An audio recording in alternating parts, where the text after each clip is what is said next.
Hai, sahabat YT Artikel 2. Apa kabar kalian semua? Semoga kalian semua dalam keadaan sehat. Amin.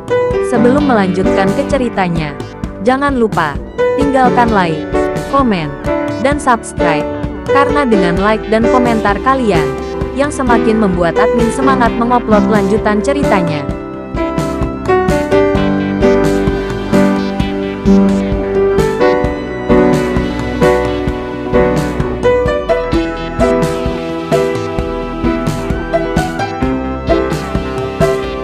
Episode 323. Kisah Aditya, anak bos besar yang berpura-pura miskin. Kamu jalang kecil, aku akan membuatmu menyesal. Aku bibimu. Beraninya kamu memarahiku seperti itu. Dahlia mencekik leher Kartika sambil memarahi. Kartika tersipu dan lehernya tebal. Dia sangat terjepit hingga dia hampir kehabisan napas. Dan tidak dapat berbicara. Dia hanya meraih leher Dahlia juga. Keduanya bergumul bersama. Dan akhirnya saling menarik rambut. Berjuang keras. Leo dan lebih dari 20 bawahannya sedang menonton. Dan orang-orang ini semua tercengang. Sudah lama sejak bertemu, keponakan dan bibi ini mulai melakukannya. Dan mereka melakukannya dengan sangat ganas. Dan omelannya bahkan lebih buruk. Menonton adegan ini, Aditya benar-benar terdiam. Dan tidak mengatakan apa-apa. Mereka suka dipukul. Jadi biarkan mereka melakukannya. Yang terbaik adalah memukul kepala orang seperti kepala anjing. Farah tertegun. Melihat ibunya dan Kartika berkelahi seperti ini. Dia sangat cemas. Apa yang kamu lakukan? Dan berhenti. Farah berlari untuk memisahkan mereka. Tapi tidak bisa menarik mereka berdua. Farah, tinggalkan mereka sendiri dan biarkan mereka menyelesaikannya sendiri.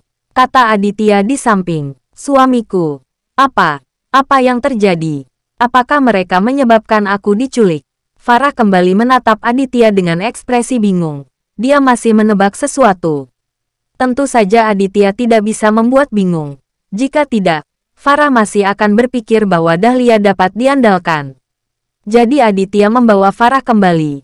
Dan secara singkat memberitahu Farah tentang hal-hal buruk yang dilakukan Dahlia dan Kartika. Mulut Farah terbuka lebar. Meskipun dia tidak percaya itu benar, tetapi dia tidak bisa mempercayainya.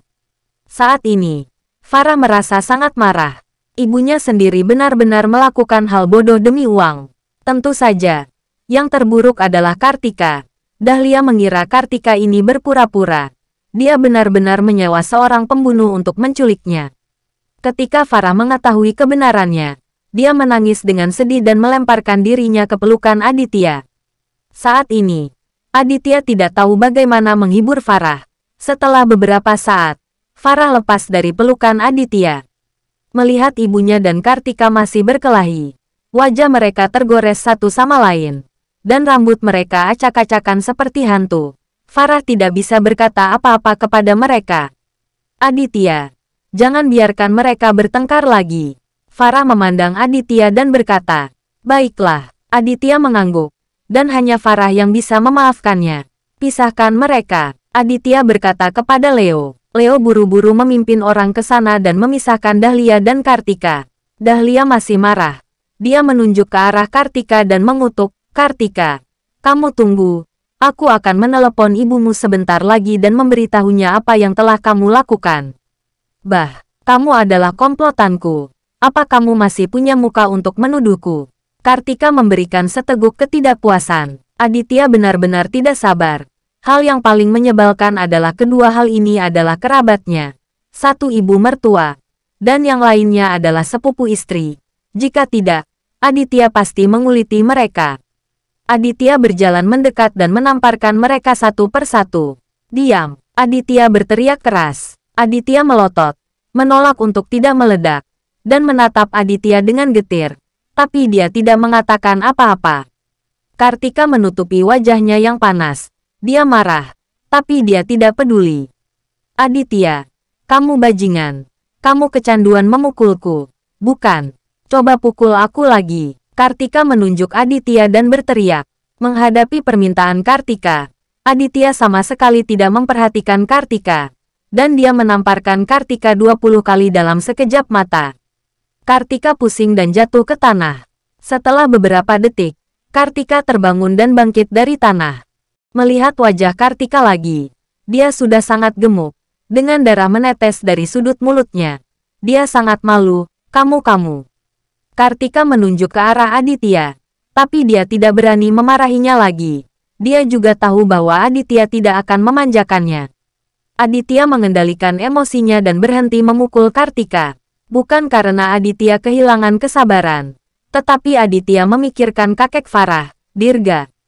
Kartika hanyalah cucu perempuan demi Dirga. Aditya tidak membunuh Kartika. Kalau tidak, dengan temperamen Aditya, setidaknya Kartika akan lumpuh. Kakak Leo, gunakan pisau itu untukku. Aditya mengulurkan tangannya ke Leo, tetapi menatap wajah Kartika dengan saksama. Leo mengeluarkan belatinya dan menyerahkannya kepada Aditya. Ini. Kartika berkeringat dingin pada saat ini. Dia akhirnya benar-benar ketakutan. Apa yang dilakukan Aditya dengan pisau? Apakah dia akan membunuhku? Memikirkan hal ini, Kartika mau tidak mau kakinya gemetar, dan dia mundur 2 langkah. Aditya, kamu, jangan bertindak sembarangan. Bahkan jika kamu membunuhku, kamu tidak akan bisa melarikan diri. Kartika memperingatkan Aditya dengan gemetar. Aditya tidak mengatakan sepatah kata pun, dan tiba-tiba menjambak rambut Kartika. Ah kamu. Kartika lemas. Jika Aditya tidak menarik rambutnya, dia pasti sudah tergeletak di tanah. Aditya menebaskan pisau ke arah leher Kartika dengan sangat cepat. Ya Tuhan, bunuh. Kartika melolong seperti babi yang disembelih. Suaranya bergetar, dan celananya sangat basah. Setelah berteriak, Kartika menemukan bahwa dia tidak mati, tetapi hanya merasakan hawa dingin di lehernya. Aditya baru saja mencakar leher Kartika dengan bagian belakang pisaunya. Jika tidak, Kartika akan mati di tempat. Kartika, izinkan saya memperingatkan Anda. Ini adalah kesempatan terakhir bagi Anda. Demi kakek. Jika ada waktu lain, saya akan memotong wajah Anda. Anda tidak perlu meragukan apa yang saya katakan. Saya mengatakan itu pasti dilakukan pada Aditya, lakukanlah. Aditya dengan tegas memperingatkan Kartika. Kartika membuka mulutnya lebar-lebar, menatap kosong ke arah Aditya, dan terus menganggukkan kepalanya. Pada saat ini, dia sama sekali tidak meragukan tekad Aditya. Dia juga sangat pintar. Dia tahu betul bahwa Aditya jelas tidak membuatnya takut, tetapi sangat marah. Aku tahu, kakak ipar. Aku tidak berani lagi. Aku akan memperlakukan Farah dengan baik di masa depan. Aku tidak berani. Kartika terus mengangguk pada Aditya, dan hampir berlutut untuk bersumpah. Kemarahan Aditya akhirnya mereda, dan dia melepaskan Kartika. Pergi. Ingat apa yang kamu katakan malam ini. Aditya melambai ke Kartika. Kartika sangat ketakutan sehingga dia tidak berani mengatakan apa-apa. Jadi dia lari dan pergi dari sini. Menantu, ayo pulang. Hei, lihat apa yang terjadi malam ini. Dahlia berjalan ke arah Aditya dengan wajah nakal, meremas senyum tanpa senyum, tidak ingin murahan. Aditya merasa sangat jijik, menatap Dahlia tanpa berkata-kata dan berkata, Dahlia, bisakah kamu lebih tebal? Farah hampir mati, dan kamu masih bisa tertawa. Bersambung.